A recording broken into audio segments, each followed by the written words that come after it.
Well, hello everybody, and welcome to the show. My name is Jared Lee, and I'm joined, as usual, by my lovely wife, Jamie Lee. So, Jamie, how you doing? I am doing better. How are you? I'm well. So, Jamie got her tooth fixed. I did. So, you're feeling much better? Feeling much better. I still have some numbing, like the pain that they give you, or well, basically they give you a shot to like numb your tooth and the gums around it and stuff. Right. So that has worn off, obviously, but where they put the shot in to numb it and all that stuff, it's still pretty sore back there, but it doesn't hurt. So things are looking up over here. Well, I can say your mood is much improved. I'm sure it has. I was not a happy camper for I understand a little bit when you're in constant pain, so I kept my distance a bit at times. But yeah, I understand. I understand. Well, it's okay. It's much better. So well, I'm glad your tooth feels better. Yeah, that is a good thing. Yeah. Now we didn't get to go when this all. Wait, we haven't talked about this since the last week's show, at least for the Disney show.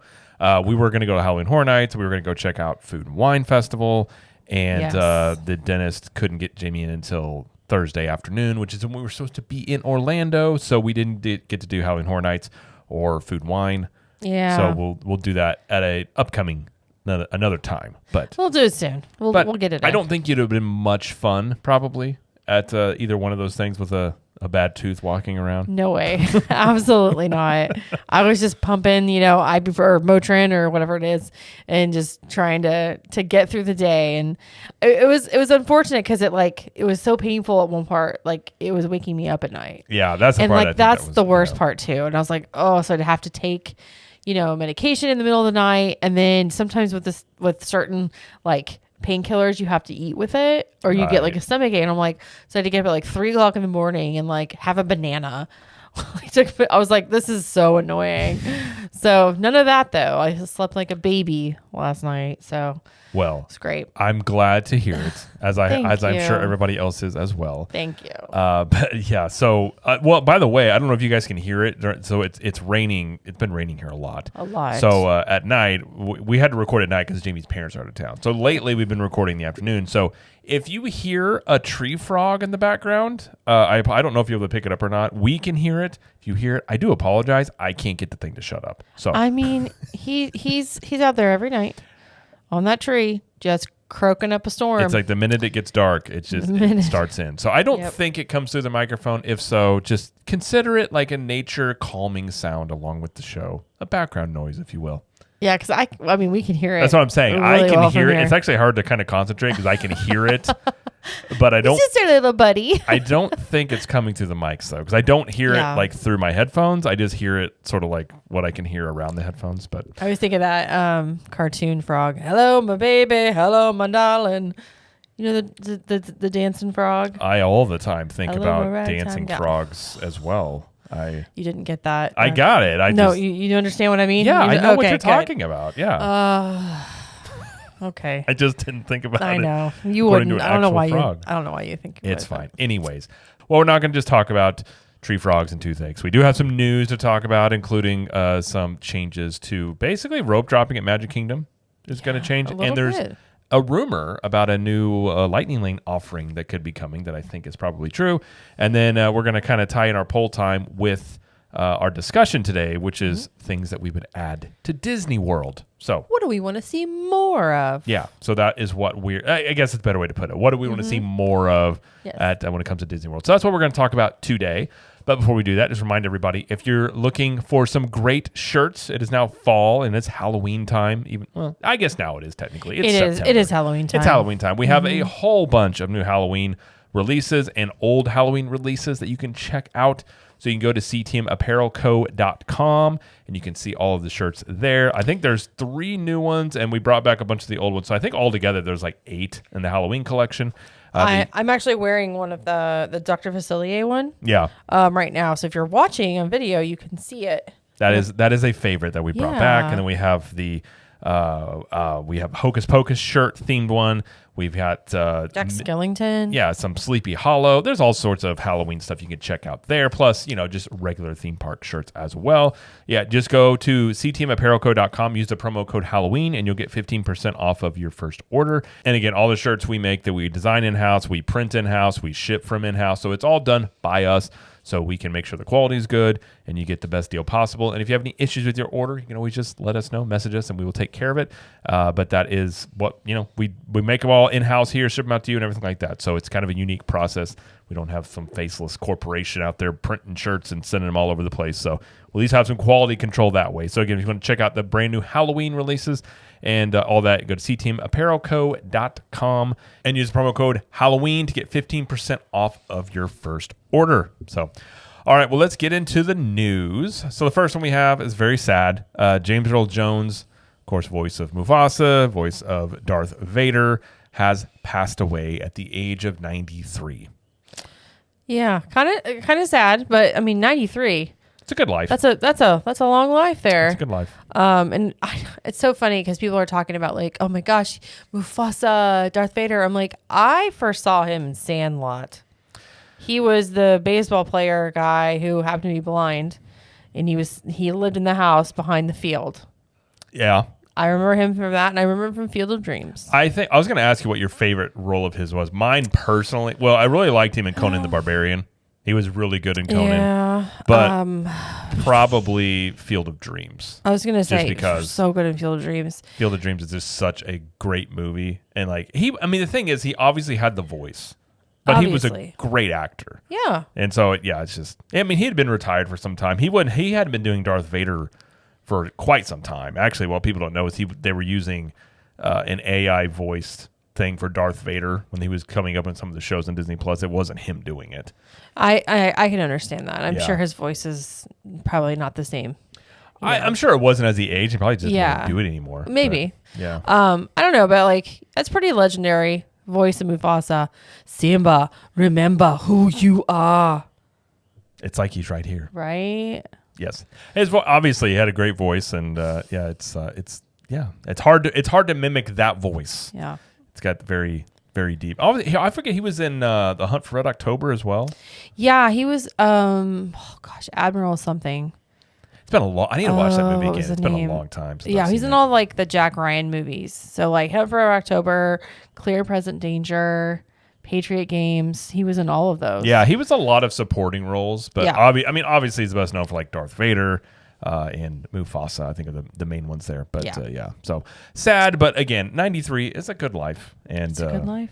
Did they say it was just old age? They didn't give a reason, but I'm guessing it was just something old age related. Right. So I had never heard anything about him, being sick a couple years ago or anything like that. So I just figured as much. But very sad. But again, good life there. So have to watch some James Earl Jones movies to honor James in that way. But all right, well, the next story we have is there is a change, like we were saying, to basically rope dropping at Magic Kingdom, and that Tron is now standby queue. They dropped the virtual queue, and now it's just regular standby.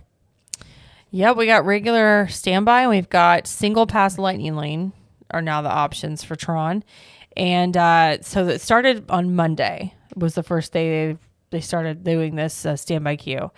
And it's interesting because the wait times have not been that bad.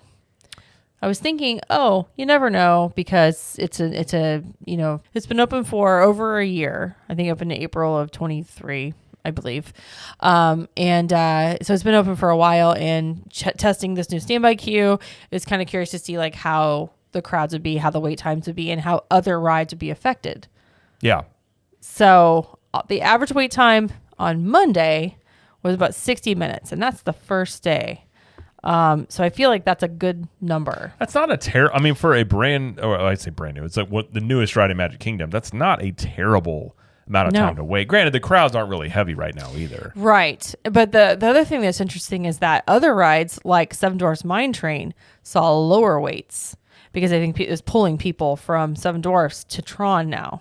Right, because that's what we're saying, rope dropping. Most people were rope dropping Seven Dwarfs, so now a lot of people are rope dropping Tron and splitting it, which is why I guess this is a better discussion of, personally, I've thought this for a while, but I think virtual queues do more harm than good in terms of guest experience for this very reason, in that it impacts other rides so much. So now that you have Tron, just regular standby, you'll basically see a bunch of lower wait times and things around it, or maybe even around a lot of the park, because a lot of people now are the standby line at Tron is going to eat up a lot of those crowds.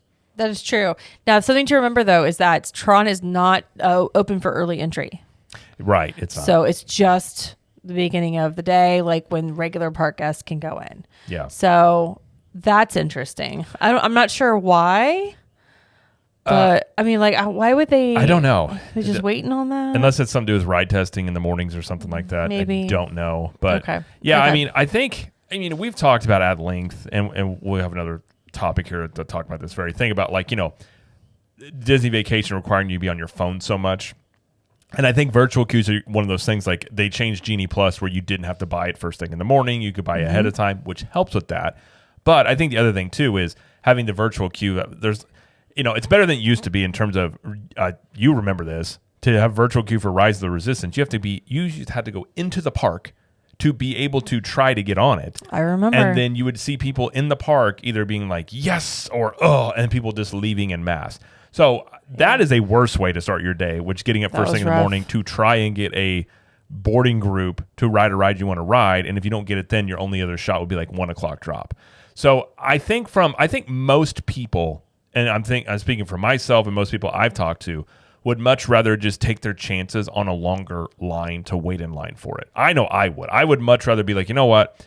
I'll just get up there, and if it's a ride I really want to ride, I'll wait an hour. It's like Hagrid's at Universal. It's like, it's rare if you're going to find that ride under an hour. So you're like, that's fine. I want to ride this. I'm willing to wait. And I think most people, especially if you're like infrequent, like it's a really ride you want to ride, I think most people would be, I'm okay with that. They're like, I'll wait in line for this ride that I want to ride versus essentially a lottery on your phone first thing in the morning.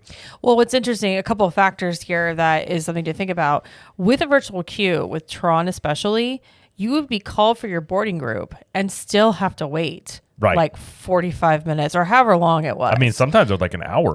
Yeah. So, I mean, like you're still waiting as if you were waiting in standby. It's just they're calling you to do it. Another thing with virtual queue and Tron especially, that is not the same as what we see of like Cosmic Rewind, is that they're sticklers for your return time. Right. So if it's not convenient to you to get that virtual queue boarding group, then again, you're just going to be like scrambling to try to get there. Yeah. And sometimes that doesn't work out. So there's another factor against it. Another thing is that having a virtual queue for Tron and Tiana's at the same park was a little confusing for people because you couldn't hold both at the same time. Right. So if you did want to do Tiana's and Tron, you would have to do one, at 7 o'clock and one at 1 o'clock. Yeah. Basically. That was the only way to do it unless you got Genie Plus for Tiana's. You could get the one for Tron. Like it was just kind of like okay, what are we going to do here? But so you don't have to worry about that now. And you don't have to worry about, getting into your boarding group and everything. So there's a lot of good things about being standby. I think there's more good than not. I agree. I mean, I think that I think you're seeing that with most people, it just complicates the trip. And again, it's like it's like first thing in the morning, like you were saying, let's say your boarding group gets called and you've got a reservation somewhere or you've got something else. So it's like, as much as they're hoping to allow you to, like with, what used to be Fast Pass, now it's this Lightning Lane Multi-Pass of sort of planning out your days. There's still that stuck in the middle of it, which could just be, oh, you got the first thing boarding group. We didn't want a rope drop. Now we have to. Or it's like you get it late at night sort of thing. So it's like you can't really still plan your day. And again, if it's me, I'm like, if I really want to ride it, I'll wait an hour. I would rather just be able to do it at my leisure. And I think most people feel that way. Now, I see the merits of boarding groups at times, especially with rides that shut down a lot. Rise of the Resistance did it. Tiana's can't stay open half the time, so they're doing it that way. Yeah, but Tron hasn't needed it for a while. Agreed. And I don't think Guardians of the Galaxy need it. I don't think that's one that needs it. That one's interesting. Someone was, or it was my mom actually. She was kind of saying like, well, I think Cosmic Rewind still needs it because they'll be calling for boarding group and I still have to wait like an hour or whatever. I'm like, well, it depends on when you go because right in the middle of early in the morning, like if you're one of the first to get called in like an hour, you just kind of go right through. Yeah. Same thing at the end of the day. A lot of people will go toward the middle of the day, and again, they're very lax with return times. So I was saying they're not very strict there as much as they are on Tron, and that's why it gets bogged down. Yeah, it's because people are just coming whenever they want. So I'm like, okay, that's fine. I think I think getting rid of the boarding groups for Cosmic Rewind will have the same effect as it does for like Tron, whereas you were waiting in the line anyway. So why not just let people wait whenever they want? Right. I agree. That's the thing. Yeah. It's not like with boarding groups that your boarding group is called and you just walk right on. Right. You're still waiting all this time. So it really doesn't alleviate that whole fact, the fact of that matter anyways. Yeah. Plus, like you were saying, if they dropped it at Cosmic Rewind, I think very likely you would see wait times for Frozen drop, for Ratatouille drop. Like these are the things, Ratatouille especially now with Epcot, it doesn't. I mean, you've got Test Track down. Like, there's not as much stuff to do there. Yep. So, all in all, I just think that for the most part, virtual queues don't serve the purpose of what. Like, I understand from Disney's perspective of like their thinking behind it, as they're like, well, instead of standing in line, you're doing other things, but it doesn't account for the fact of the standby lines that affects everywhere else and everything like that. So, I just think. And the main thing, too, it simplifies a trip by not having to use it all the time. I think most people would just rather not have to deal with it.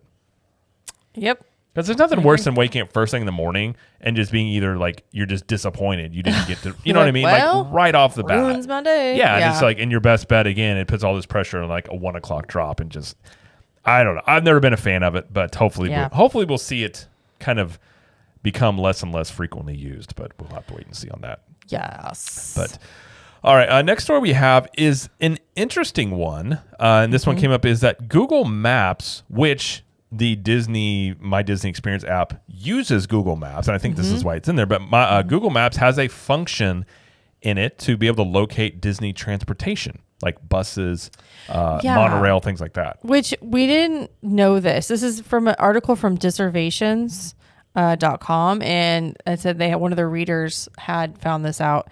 And basically, you can go into the Google Maps app and you can see basically where the buses are, like when they departed, when they're going to arrive, like real-time data for the buses, I think for the boats, the monorail, like all of it.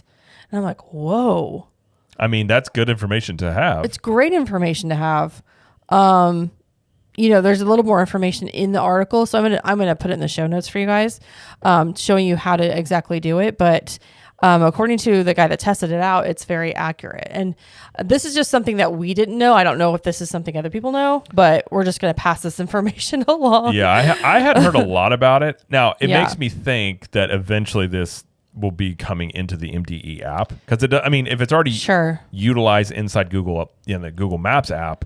There's not much they would have to do inside MDE for this to be something that you could access, or at least seems like they've already set up sort of the foundation to be able to use this, because obviously they're tracking these things through GPS or something.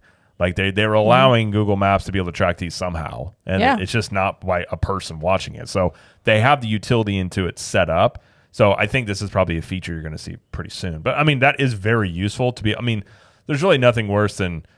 I should say nothing worse. It is kind of annoying sometimes how long you have to wait for a bus, because you just don't know when it's going to come. So if you did know when a bus perhaps is going to come, you could, if you're at your hotel, you could maybe head down to the bus stop, later or earlier, however you wanted to. Same thing if you're in the parks. Like, I think it just helps you to be able to navigate around when you're relying on Disney transportation a bit more. And this isn't a perfect system, obviously. They change up drivers, they change routes sometimes. So, obviously it's not completely perfect, but it's another option. So if you're on your trip next time and you want more information about your transportation, especially like the ferry, which is interesting. Yeah, the boats and ferry. Stuff. Yeah. You can open up Google Maps and put the information all in. Isn't that cool? There you go. So cool. There you go. Utilize it at your will, if you will. I will, you will. If I will. If you will, we will. Yeah. All right. Next story is that there are some changes coming to the Seas Pavilion this week, and some interesting things that they're changing. Yeah. We are losing the dolphins. And we're also losing Lou, one of the manatees. We will be getting a new manatee soon that will be joining Lil Joe, I think is his name. Little Lou, Lil Joe, whatever his name is.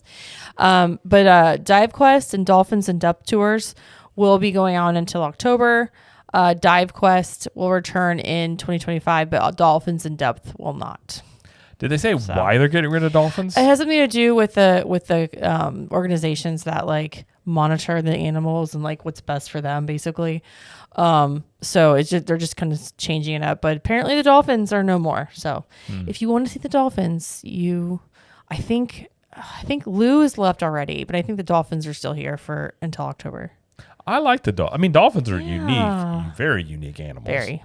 But I have seen them swim in there a bit. I mean, a lot of people don't know about the aquarium inside the Nemo ride, basically. Our kids have always enjoyed it. I don't know if people don't know it. I don't think people think about it too much when let's go to Epcot and go to the aquarium. Yeah. Like, I don't think there's a lot of that. But it is a cool aquarium. Yeah. So it's been there forever. It has been. But yeah. So if you want to check out the dolphins, you got a little time before they're no longer there. That's right. All right, next story we have is a rumor, but this is one that I do believe is probably going to happen, and I'll give you my reasons as to why I think that. But, all right, the rumor is that Walt Disney World is going to debut a Universal Express-style skip-the-line offering on top of the existing Lightning Lane offerings that they currently have. Okay, so yeah, this is an article that was put out by Blog Mickey. Again, this is very rumory, but there's a lot of stuff to back it up to where it might happen. The reason I think it'll happen is because while it is a rumor, on the Disneyland app, and this is called Lightning Lane Premier Pass is what this is to be called. This did pop up live on the Disneyland app for a very short period of time. It didn't have functionality, but it has a logo and it had things built into it. So it was already built into the app, which leads me to think that this is something that they can just turn on, because you wouldn't put this into the app if you didn't plan on using it, because you have to program that in there. So I definitely think this has legs. Now, we didn't know at the time it was just Disneyland, but now about a week later we were hearing about Disney World. Right. So this is something that I do think will probably be something that they do. And so basically what it is the Lightning Lane Premier Pass is, like Jared said, it's similar to the Express Pass you have over at Universal, where guests who purchase the Premier Pass would be able to skip the line at eligible Lightning Lane attractions once per day without needing a return window. So as you know, the system that we have now, you can do your pre-book your 3 Lightning Lanes 7 to 3 days or a day of whatever beforehand, and you have those, and then you get to return at a certain time, usually an hour long. This one you can just go whenever. Right. No time reservation needed, if you will. You don't have to be on your phone is the main thing about it. Nope. Yeah, so obviously we talk about this is how Universal's done this for years with their Express. You don't have to have your phone. You just walk up, they scan your card or whatever, and you just go into the line. I personally think, and I've said this for a while, that this type of system, if you're going to have a pay, to essentially cut the line system, I think this type of system works the best, because now, and they haven't said anything about pricing, but this obviously Premier Pass would be more expensive. The Universal Express Pass is anywhere from like $130 to like upwards of $200 plus per day. It is very expensive, or you can get it if you stay in like the Premier hotels and Universal and things like that. But because it's rare, not many people have it. If you do get it, it works really well. That's first off. So if you're paying for that access, you're able to ride the rides much quicker. But the other thing that it does is it doesn't impact the standby lines as much, because there's not as many people going through in this case, the Lightning Lanes. So I think on its face, I think it's a better system. Now, in terms of this system on top of the existing systems already, I have a lot of questions about that.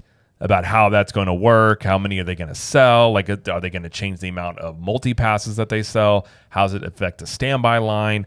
There's a lot more questions with this system. I think it would make a lot more sense if this was the only way they were doing it, but offering this on top of it, that's another layer of like, okay, well, you got to be really careful about how much of everything you're selling here. And if people will buy it, maybe people won't, I don't know. But I think a lot of people would. If it didn't require you to be on your phone, and it's a much easier system to use.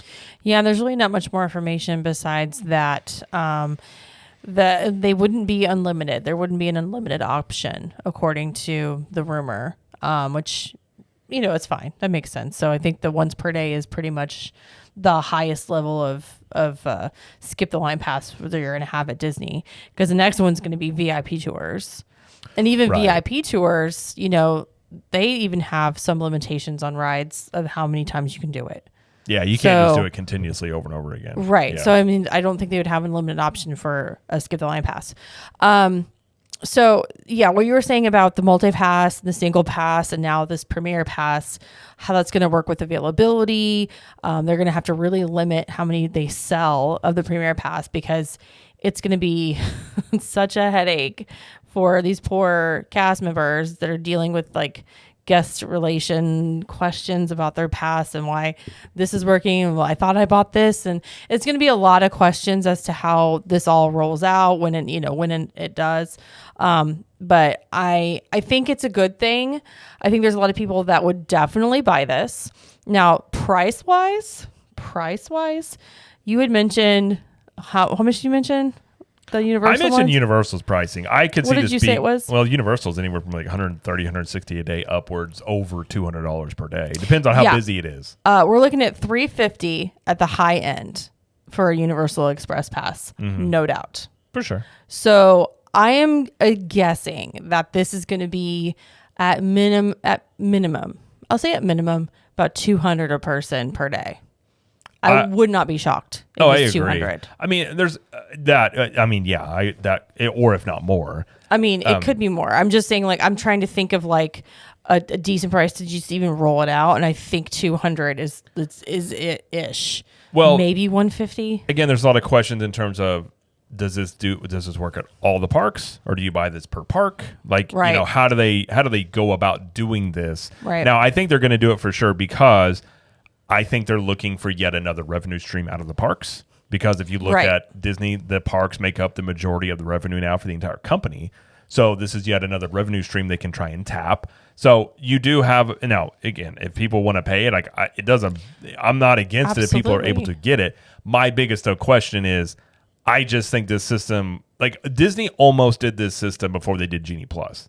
They almost did it exactly like a Universal in this way of like making it rare, it's expensive, like that.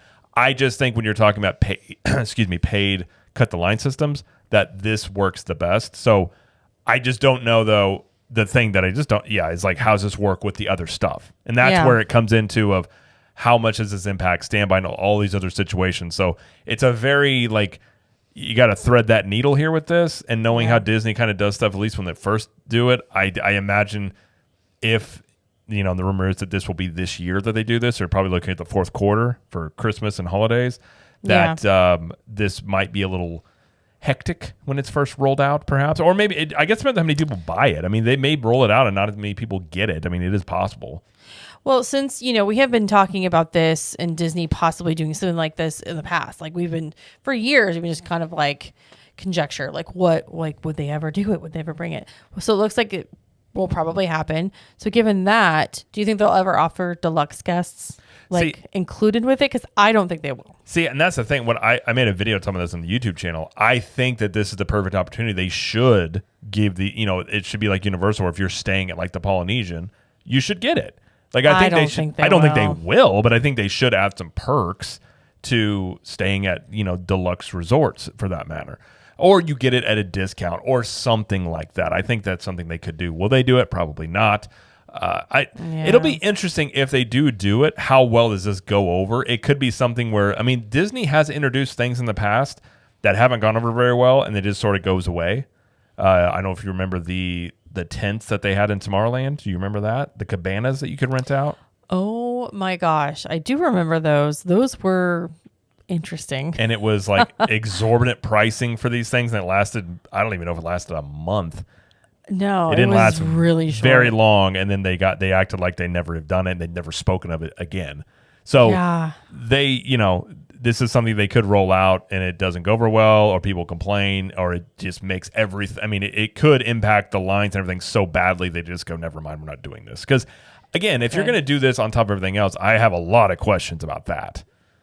What they could do, just spitballing here, like we have the Premier Pass over at Universal, which allows us to have Express from 4 p.m. to close at both parks. Mm-hmm. It's not unlimited. It's just one attraction per day. So what if they did something like that? Like if you're a deluxe guest, if you enter the park after like 5 or 6, then you get it. They could. I mean, there's Like, a lot why of not that? Because the parks at night, like usually the wait times aren't as bad. So Yeah. if they're really trying to get people to like come to the parks and spend money and be there longer, then maybe that's a way to create more revenue.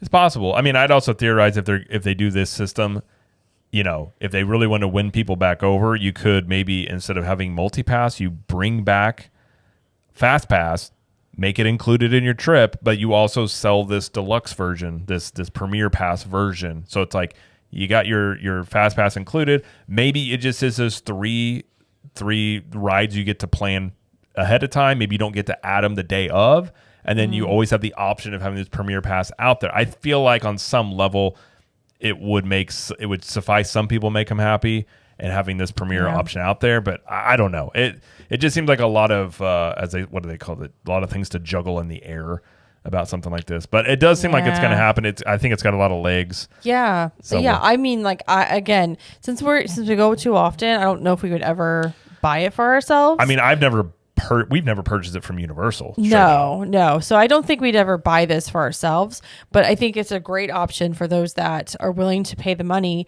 for the ease of the vacation, to not have to look at your phone every 5 seconds and be modifying lightning lanes constantly and have to zigzag back and forth through the park.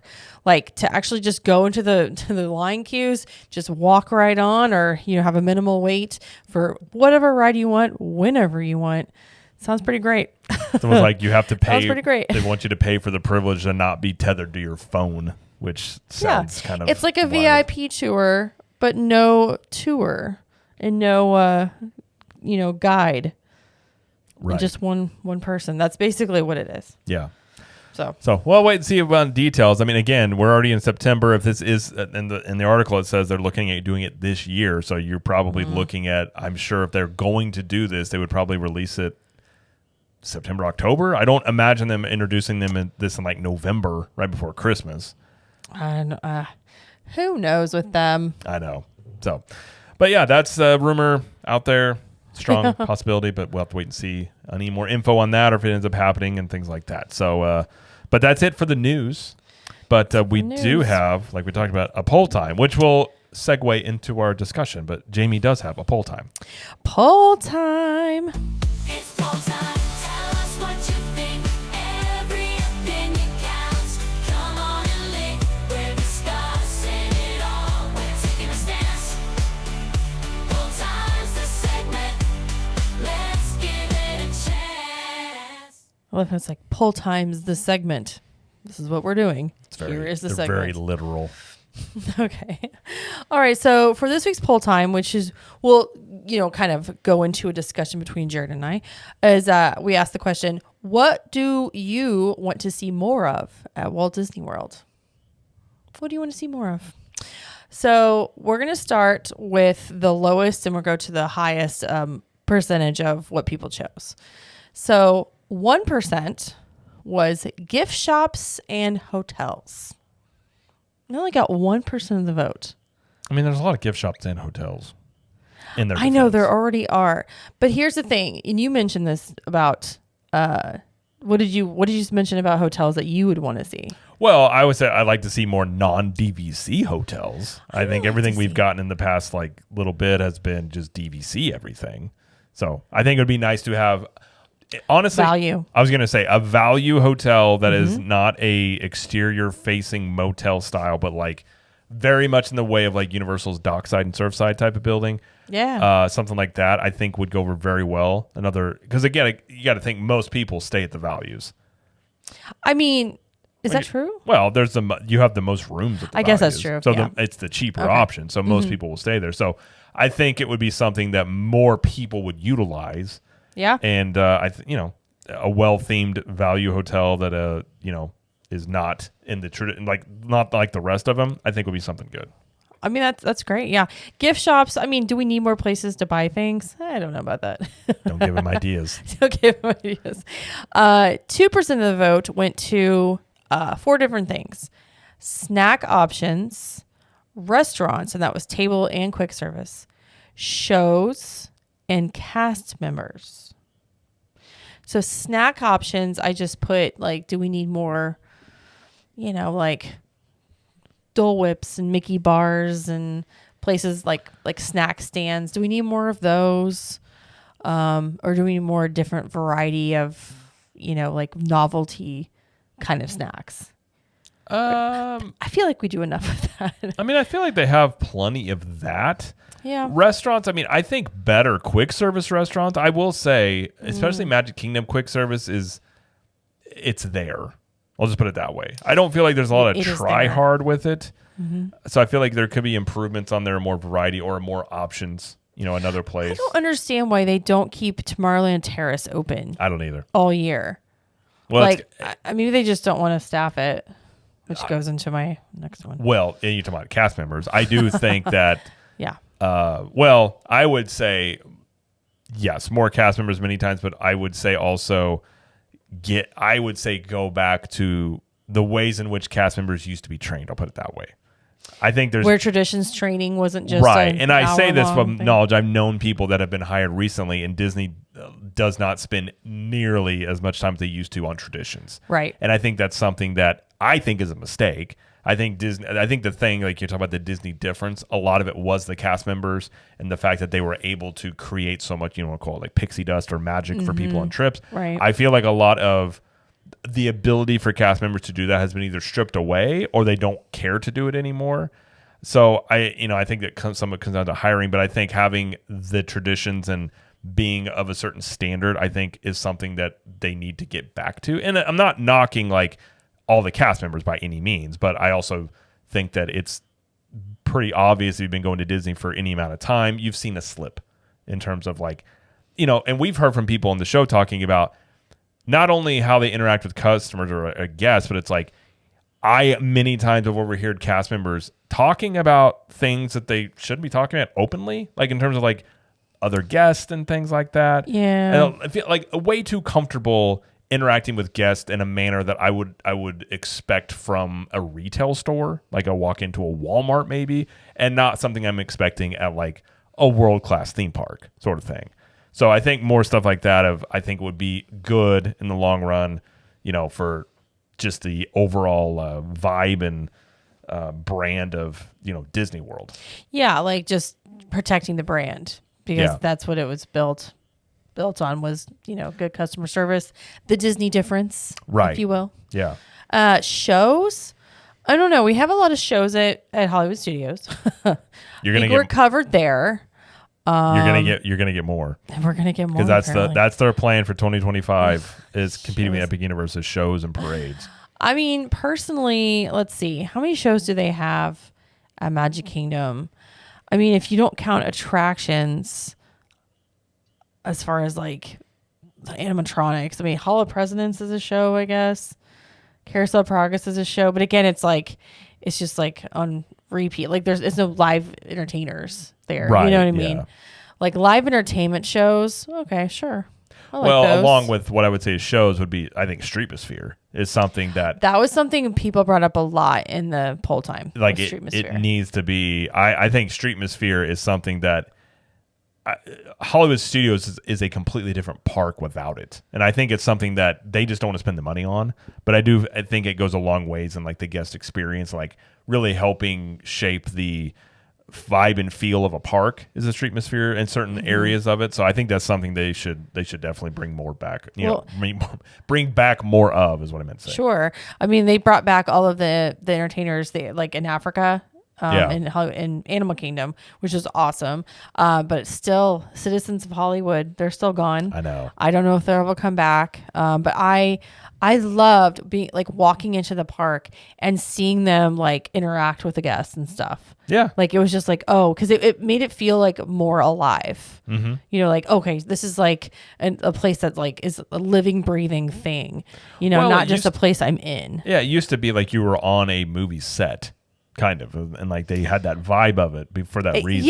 Yeah, just in that time period. Yeah. And I understand that's not as much of. Obviously, they don't have like stuff being filmed at Hollywood Studios anymore. But you could still. I mean, you're still on Sunset Boulevard. You're still in supposedly like the Hollywood area.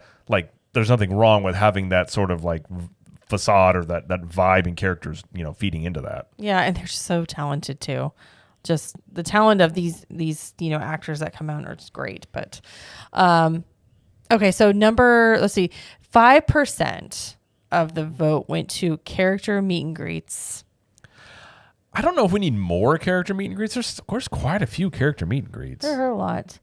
Do we need a variety of characters? Do we need more of the same characters? Like, Mickey in Magic Kingdom, there's a lot of him, in the rooms in his attraction. You know what I mean? So do we need more of a certain character because they're so popular? Are we missing certain characters that just can't be found anywhere? And you're like, why can't we meet them? Like Lilo from Lilo and Stitch. You can only meet her at Ohana. Yeah, I guess the question would come into like they reserve a lot of the rare characters for like the parties and stuff. Like Should events. they perhaps have those characters not just behind a paywall? And maybe not or rotate them out. Right. I think, you could do stuff. I think people would enjoy that. And again, I mean, you're talking about a lot of people obviously like waiting in line. Like the more meet and greets and things like that you have, it does disperse crowds a bit, and that will eat up crowds of people. Like say, you've got Jafar, or you want to go meet a certain. Because like I think it would help with that. Yeah. Now, but I think they also want to keep those for the parties, because then that's part of the appeal of like these characters that you don't see all the time. I get that. So I get it, but I don't know if more character meet and greets would be the thing, but I think maybe more unique ones of like, again, like you could have one spot that's just like a rotation of, which it makes me the question, like say when they do Villains Land, like villains characters, like you could have stuff like that I like, almost like Launch Bay over at Hollywood Studios. Like you could do that with other genres as well. Yeah, I guess I was going to ask you this. Do you like the fact that there are permanent locations for character greets, or would you rather see them just kind of like standing out in the open and you just kind of form a line wherever? Like what do you like to see? I'm not against them being in a permanent space, because it's hard at Disney World, because like it's like Disneyland has much more roaming characters, because again, it's a smaller park. Disney World can really clog up walkways. You have a character out there because people immediately will form a line. They want to see it. So I understand it's the difficulty there of dealing with the crowds of it. So I'm not against having the permanent spots there, or like having where they are out and they're just off to the side. So it's a different beast, I guess you could say, compared to like Disneyland. Well, it's funny because I remember being a kid at Disney in like mid 90s, 94, 95, something like that. And it was very hard to find a lot of the characters. Yeah. And they didn't really have permanent locations. Like there was no Princess Fairy Tale Hall. There was no, Mickey wasn't in Town Square and like his own thing. Like they were just kind of out. Yeah. And it was really hard to find characters. So it's all different now. But okay, 7% of the vote went to transportation options. A lot of people said that they would like to see more Skyliner lines. Yeah. I think they'll probably, there's a plan for them to add more Skyliner like lines and things like that. There's a plan for it? I mean, they've talked about in the past that there's like they're wanting to expand off of it. Really? Like where? Like how? Do you know? I remember vaguely about like it would extend to like Animal Kingdom and like the other parks as well. I mean, I think the thing in an ideal situation, I do think the monorails are in pretty desperate need of being replaced. I do think those are way beyond the time period they were probably meant to run. And the rumors were they're going to be replaced years ago, but it hasn't quite happened. So I don't think they're going to do more monorail track because it's too expensive. But I would like to see updated monorails, just because they clean them up every once in a while, but you get on there, they just smell old. Like I think they've been around since the 80s, the current ones. 89, I want to say. Yeah, I think that's the case. 89. Did you see that video of when it was like pouring rain? I did. Yeah. And it was like it was raining inside the monorail. And there's been issues where like they've had parts fly off of the monorail and almost hit guests. I can't even. They've had issues with the monorails. Like, this is like, that's unacceptable. I'm sorry, but pieces of your monorails are flying off. You're having to duct tape, ago, but but you're having to like jerry rig and duct tape these things together. I understand they're expensive. I do. I understand they're expensive, and I know that it takes a lot for them to run, and they're very important to, the transportation around Epcot and Magic Kingdom. But it's unacceptable to get into monorail and it be raining and just everything is leaking, or the flooring is pulling up, or it looks dirty from like oil or something. Like I can't even explain how many times I've seen these like pictures or instances of people just going like, "Ooh, it's disgusting in there." I'm like, that's not Disney at all. Especially whenever that's like one of your first impressions of absolutely. that. Well, we've talked about in the past about, at some point they're going to have to do something with the monorails. They have to. And the issue you run into is the company is Bombardier that manufacture them. You said it wrong again. What is it? It's like Bombardier. Bombardier, whatever. Bombardier. Bombardier sounds better, so I'm going to say Bombardier. It sounds better if you're in America. Right, so it sounds better. So they're not an American company. Okay, whatever. Right, I know, it's fine. I'm going to say how I'm going to say it. Listen, I'm from the Midwest. We say things how we want to say them. So, but either way, that company, I don't know if they're still around. I know Vegas has a monorail system that they were hoping that Disney World was going to like update theirs because they were going to buy those. So the monorails as a whole thing are not really common. So it's very expensive. So I do wonder if they actually keep the monorail system, like say in the next 20 to 30 years, like what do they do with it? Because again, I don't see them building more track because I think the estimates would be exorbitantly expensive. So do they replace the trains or do they get rid of the monorails and go all Skyliner? I think the monorails are so synonymous with Disney World though, that if they did that, I think it would be a big mistake, but I don't know. I don't know if they're going to have the, what do you call it? The chutzpah to like, put all that money into a transportation system that they can't monetize. And given current Disney, I don't know if they'll do it. It's a wonderful point. Because they cannot monetize it. And so I just don't, I have my doubts that they will spend the money to update those. Why not just slowly introduce them then? Why not just do like one train? Well, because I think and then swap it out. Because typically with those, it's cheaper you buy them in a bigger lot. They're cheaper per one. But the other issue with them is, from my understanding, is they would have to retrofit to fit the current track. So not only will you have to buy new trains, you would then have to, alter them to make them work. So there's a lot of stuff that goes into them. I wouldn't be completely shocked if eventually they just went all Skyliner around, which I'm not a fan of because listen, the Skyliner is fine when it works, but oh my gosh, we've been out there before when it just stops there for a few minutes. I hate it. I hate being stranded up there. But think about it too, like, especially like contemporary, like if they were ever to stop using the monorail and they just, put like wall it off. Yeah. Another abandoned thing at Disney Listen, World. Years ago, I'd have said they never would do that. But given the fact that, essentially Frontierland is going away and we were losing the Rivers of America, all these changes, I don't put it past them to do it now. I really don't. So I wouldn't be that surprised if they eventually just scrap the monorail tracks. I mean, look at Disneyland. They don't have a people mover. As synonymous as the people mover is with Disney World, they don't use theirs. So it's not unheard of that they would not use a classic transportation option of sorts. Yeah, I get that. Moving on to the next one, 12% said nighttime entertainment. Oh, you're going to get more nighttime entertainment. Which we're getting the new parade. What's it called again? I've already forgotten. The new parade that's coming in 2025 to Magic Kingdom. I think it's one of those things, Starlight something. It is Disney Starlight. Disney Starlight. They announced it at D23 and everybody was very happy. Spectra Magic, electrical water pageant. Main Street electrical parade. There's so many words.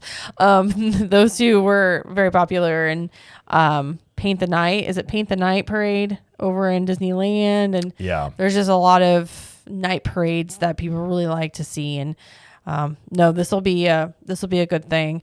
Fantasmic. How do you feel about Fantasmic? Like, I think it's a good show. Do you think it needs to be updated? Because I do. It's an okay show. I will say, after seeing Sensational from Universal, which is a very Phantasmic-like show, yeah. if you're talking comparing Sensational over there to like Happily Ever After, they're not the same type of show. Yeah. Happily Ever After is much more of a projection fireworks show. Obviously, it's on the castle, much more of a story thing. Sensational is, I love that show. It's fantastic. It's more Phantasmic-like. That's what I'm saying. I think right. if Phantasmic took elements of that involving the drones and like really these updated graphics, I think it could be much better. I think it's fine. Getting in and out of there is a pain. Yeah. I think the show could be a little bit shorter perhaps, but I think it could be better, but just with some updates and things. Yep. And there's still a question if they're going to move the drone show from Disney Springs. Is that going over to Animal Kingdom? Are we doing that? They're going to move it somewhere. They almost have. I mean, somewhere? they have a bunch of drone shows overseas. They've done it in Paris, I believe. Like, people have talked about it. So I think, I mean, the most logical place that makes any sense is Animal Kingdom. They don't have a nighttime show. You have that lagoon right there, because if you're going to do a drone show, it can't be above people. So it's a perfect place for it, to put it right there. And then it would give people a reason to go over to Animal Kingdom, which is struggling. Yeah. If you look at the attendance report, I mean, it dropped off a lot. So they do need some stuff to draw some people over there. Yeah. I heard a lot of people talking about the drone show not being at Disney Springs anymore, and because Disney Springs is not built to handle crowds of that nature. So I don't think they'll be doing that again. I think, again, that was Disney being like, well, let's just stick it over here and not thinking about the logistics. Right.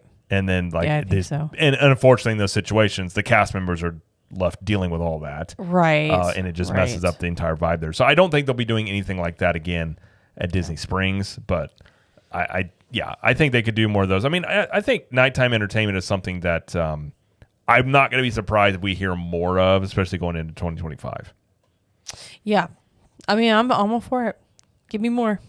I think they probably will. Or at least other shows, maybe not nighttime specifically, but let's see. 18% said more slow and dark rides.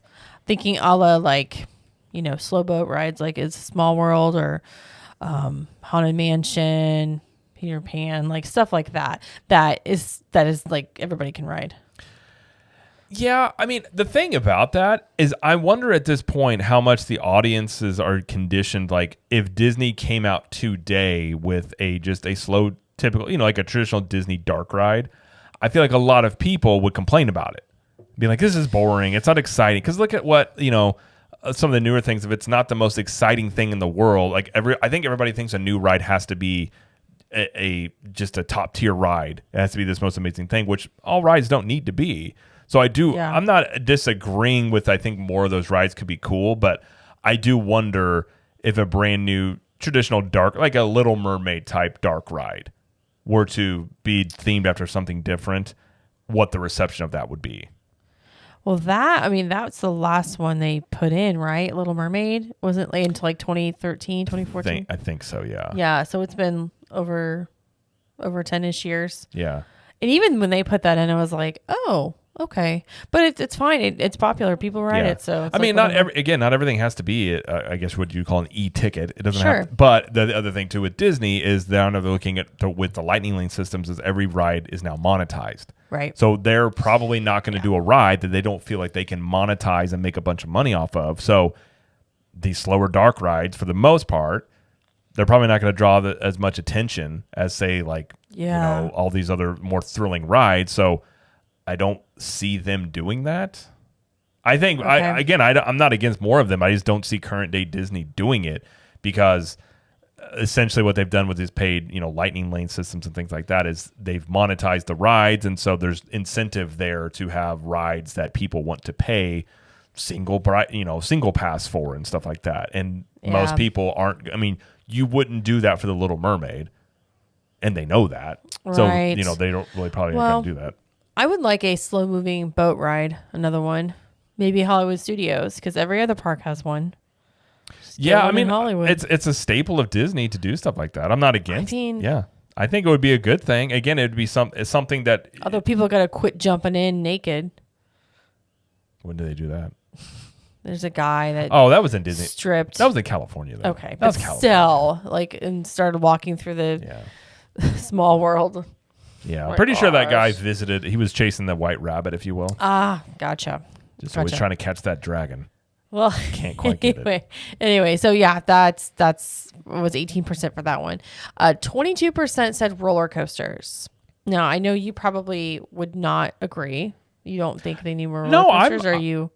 Listen. I like roller coasters. I'm just, if it goes upside down and goes crazy, it's not for me. But I don't think roller coasters would be bad. I mean, obviously, look at Guardians of the Cosmic Rewind. Yeah. It's one of the most.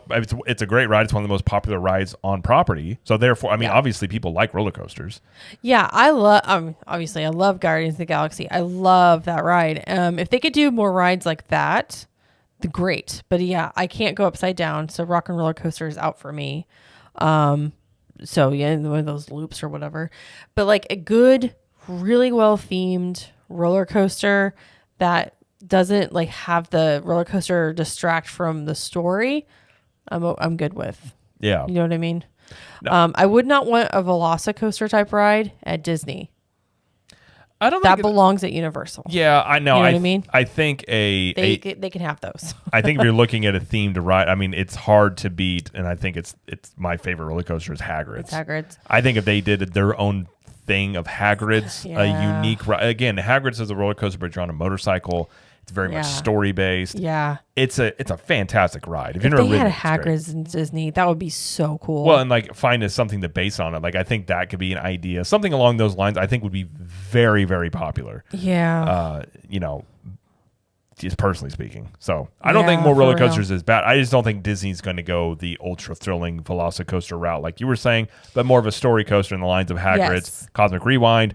For sure. Like I think story coaster. Yeah, I like that. I think more of those is a good thing that I would like more of. Yeah. Yeah, I agree. And just looking at some of the comments, what people said is it was kind of along the same lines was, I won't say no to more roller coasters.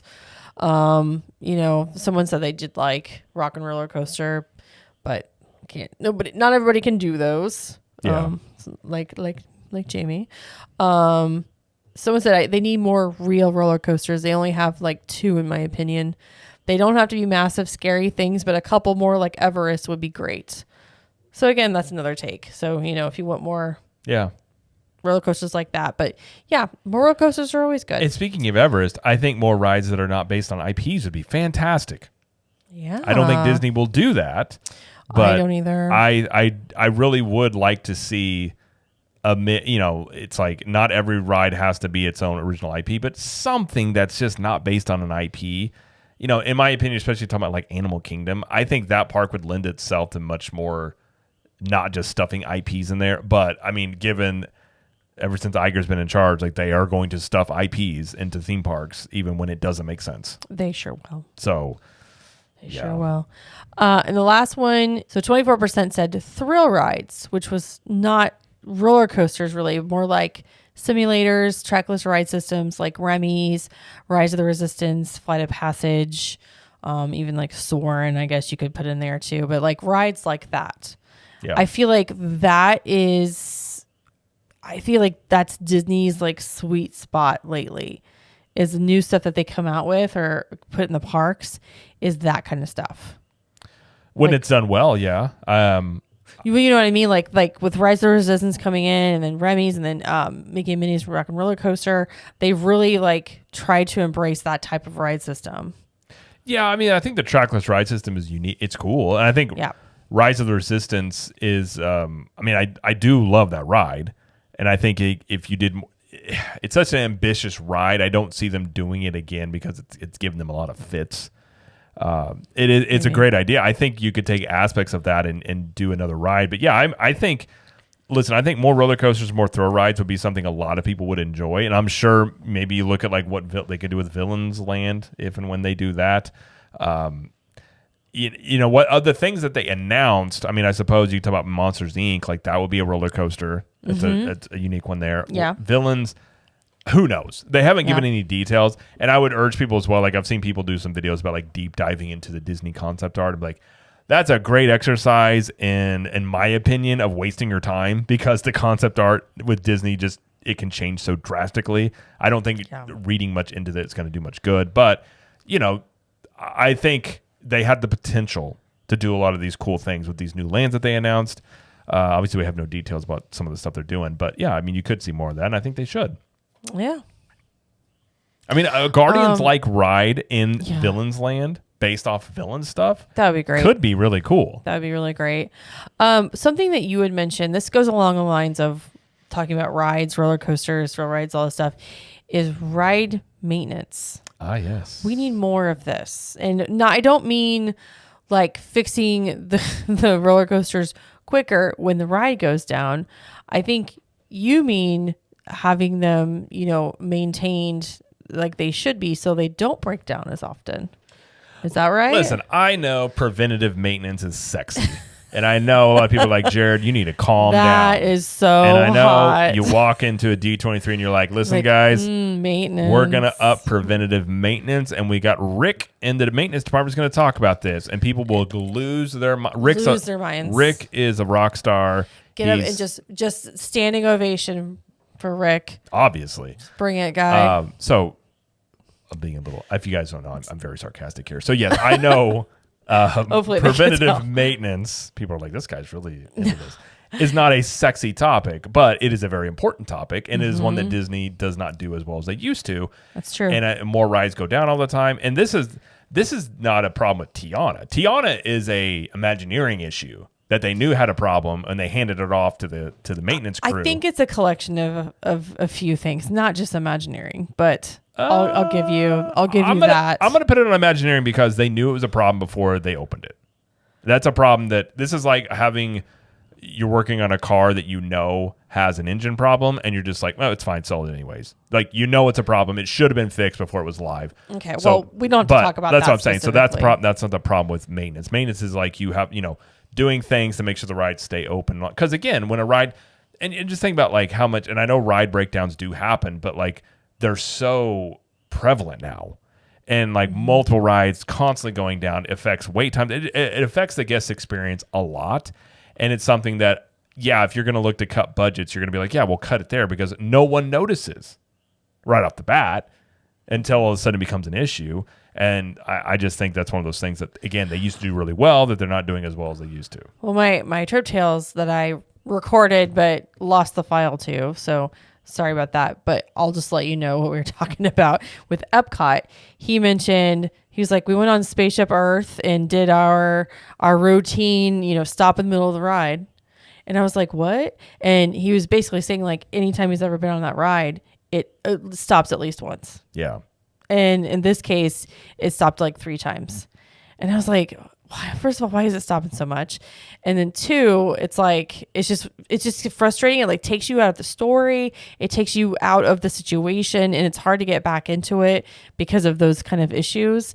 And like, maybe just me being a kid and like not really noticing, but that just didn't happen a lot in like the 90s. I think it's been pretty well Love the documented. 90s. It happens much more now than it used to. Okay. So it's not just me like, you know. And I mean, there's arguments to be made of like you have more people now and some of the rides are older. I get it. Oh, but, I get it too. But there have been people that I've known, people that work for Disney that have talked about they have made a lot of cutbacks in maintenance because it's like, well, I think Disney operates off of a spreadsheet management at this point. So they just look at things of, again, like, well, this ride makes this much money, put more into that. So maintenance is one of those things where you just go, well, what if we just cut back 20% on maintenance because like we can use that money over here that makes us more money? Because maintenance doesn't make you money. So it's easy to cut these things. But then when it becomes an issue, it's kind of difficult to then pull money from other areas back into it. So I think, I think more maintenance would be a good thing for sure. I agree with that. Somebody mentioned more passive entertainment, and they were talking about like Streetmosphere, in particular, like we were talking about earlier, but like just sitting back and relaxing and enjoying the environment. And I'm like, I like that. Take it a little easy. Someone said more benches. She's like, this is a hill I will die on. I was like, oh, so more places to sit. More chairs. I think it goes into it's like we talked about a couple weeks ago about Frontierland and we talk about Frontierland like the Rivers of America going away for a lot of how much sense does it make and losing the ambiance with the river. Again, this goes into the difference between an amusement park and a theme park. And a theme park is supposed to, be able to do that. It's not all about, like, obviously you have rides, but it's also about ambiance and being able to just like take in the scenery in a place and like feel like you're somewhere else. Like these are important things in a theme park that it very easily you lose focus of, because yet again, those things don't make direct money. So now we're in this stage of, it used to be the little things that Disney did really, really well, which again, I'm not saying Disney doesn't do things well still. They just don't do them as well as they used to, and they're the ones that set the standard. Ergo, when they don't live up to their own standard, I'm going to talk about it. So this is why I talk about it. So the things that they still do well, I think, were things that were set in motion in the 90s that are still just, even the 80s. I mean, like, this is just when I remember. Right. So it's like, these used to be little things that were very important to them about doing, which I think they've lost importance to them because they don't make them direct money. But I think things like that, like benches, streetmosphere, passive entertainment, and just areas to be able to just relax and thinking about like when our kids were real little, napping in the parks, like that's something a lot of people don't think about until you have a kid and you're like, I just want a place where I can just have the stroller here and just relax and my kid can take a nap. And there's places, but a lot of those again are kind of going away because they're trying to utilize space for this and that and all these things like that. So I do think there should be more of a focus on, outside of just throwing rides and attractions, of more on, ambiance and a serene feeling in the parks and stuff like that. Yeah. Like a refocus. Like a refocus. Last thing I'll say about some of the comments that were made about the poll time question. One was more perks for deluxe, DVC, and annual pass holders. Agreed. Completely. Always, yes. And then someone mentioned parks staying open longer. Agreed. Like the park hours. We need more longer park hours. Yeah. And I agree with that completely. I loved that when we first started going. And that goes back to cast members like being staffed. Yeah. They just don't want to pay. They don't want to pay the staff to be there, basically. Well, and they also want to do after-hour events. Absolutely. Where you pay for it. Absolutely. So there's that. Yep. Well, I will sound like a broken record, but add back Magical Express and Fast Passes.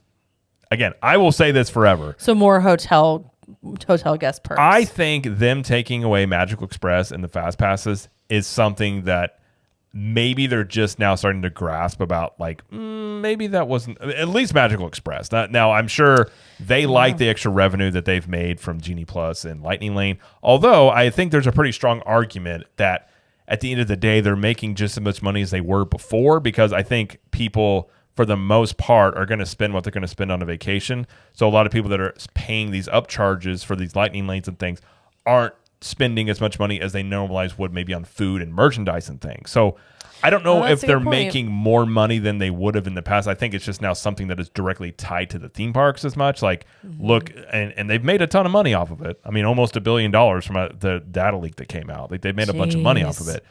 But I do think in the long run, the things that made people part of your vacation is not just the things you do, but it's like, how do you feel about it? The value. And I feel like people just don't feel the value. They don't have that feeling of, Disney was never cheap, but you did feel like you were getting a lot for your money.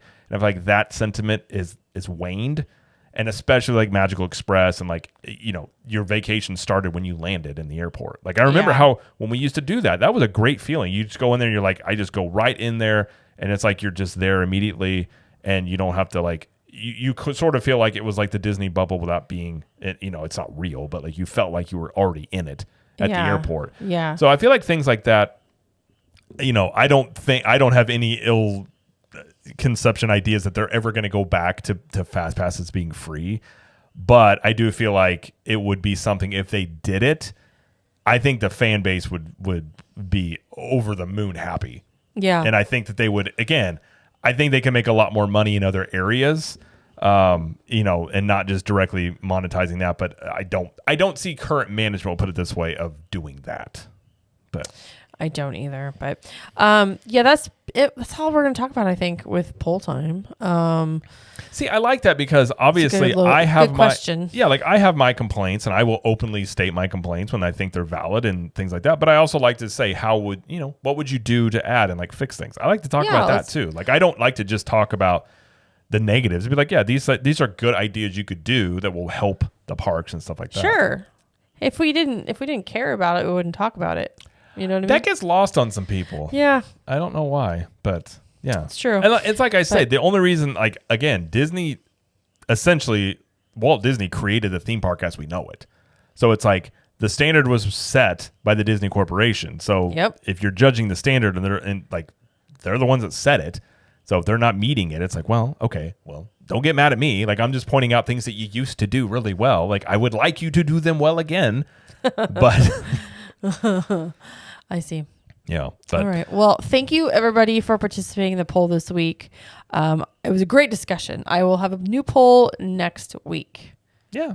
And if it would be part of the next poll time, you can do that in a couple of ways. You can join the Capture the Magic Facebook community, and you can also join us over on Instagram at Captain Magic, as Jamie posts those in the stories there. So you can get them in either or both places. You can do that. But yeah, I do like how that was into the discussion. So maybe we can do that again in the future if the poll time leads into the discussion part. I do too. Because I like to see what people think, and then like it doesn't sway me. Like I don't care to stand by myself on a topic. That's fine. But I do, you know, I'm curious many times what other people, you know, look for and think about on stuff like that. So I will say there was a lot of straight sphere comments.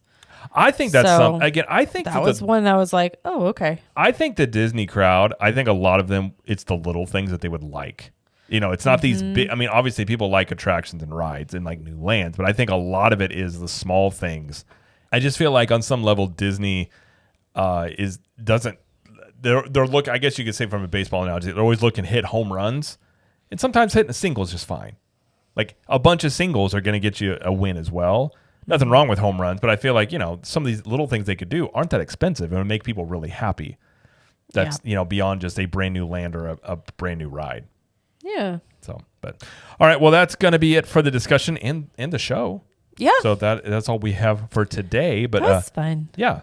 Well, I was going to say before you go, if you're listening this far and you like what you're hearing, if you want more content, you can look at joining Club 32, and that's our private group. It's like our own Patreon where we have additional content and get to interact a bit more with members in there. And we have like meetups, which we have one coming up next weekend, which is going to be a good time. Oh, it's so soon. I know. And but like I said, we have live streams. We have a Cool Kids Kitchen, which is a monthly live stream, but we'll do one this month where we make a Disney or Universal based dish on a live stream. Usually it turns out pretty well. Sometimes it doesn't. Either way, it's a good time.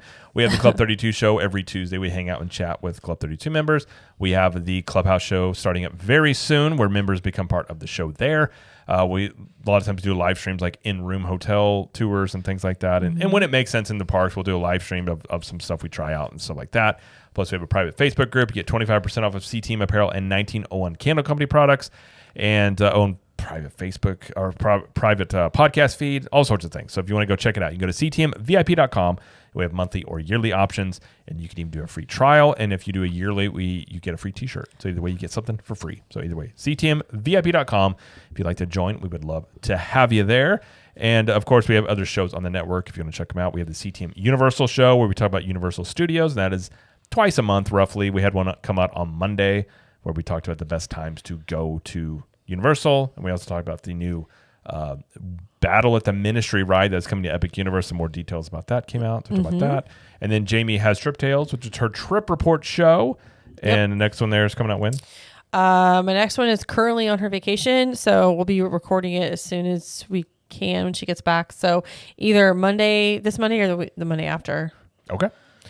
And yeah, that'll be it. So thank you everybody for listening and or watching. And thank you, Jamie, for joining us. Thank you. And as Jamie always likes to say, we will see you in the parks. Bye.